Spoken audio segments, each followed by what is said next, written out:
যদি এমন হয় আমাকে 10 বার হত্যা করা হয়, এরপর আবার 10 বার জীবিত করা হয়, তারপর ইনশাআল্লাহ প্রতিবার মৃত্যুর আগ দিয়ে হলেও বলে যাব গণতন্ত্র হারাম ছিল, হারাম আছে, কিয়ামত পর্যন্ত হারাম থাকবে। যেদিন আমি গণতন্ত্রকে হালাল বলবো সেদিন তো আমার নিজের ইমানই থাকবে না।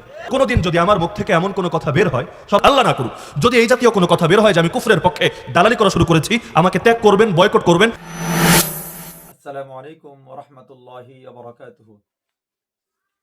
সম্মানিত দেশবাসী, কওমি অঙ্গনের জনৈক এক আলেম মুফতি আলী হাসান ওসামা সাহেব, তিনি তার এক বক্তব্যে বলেছেন, যদি আমাকে 10 বার হত্যা করা হয়, আমাকে 10 বার জীবন ফিরিয়ে দেয়া হয়, তারপরেও আমি বলবো গণতন্ত্র হারাম ছিল, হারাম আছে, ইনশাআল্লাহ কিয়ামত পর্যন্ত হারামই থাকবে।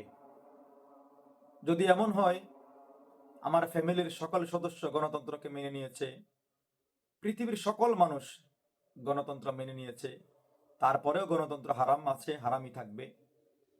যদি আল্লাহ না করে কখনো এমন হয় আমি এই কুফরের পক্ষে কখনো বক্তব্য দিয়েছি, অর্থাৎ এই গণতন্ত্রের পক্ষে আমি বক্তব্য দিয়েছি, তাহলে আপনারা আমাকে আপনাদের তীরের লক্ষ্যবস্তু বানাবেন, আমাকে বয়কট করবেন, আমাকে হত্যা করবেন।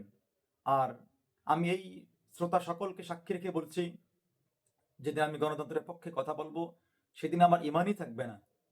দেশবাসীর কাছে আমার প্রশ্ন, মুফতি আলী হাসান ওসামা সাহেবের ইমান আছে কিনা আপনারা কমেন্টে জানিয়ে যাবেন। ধন্যবাদ।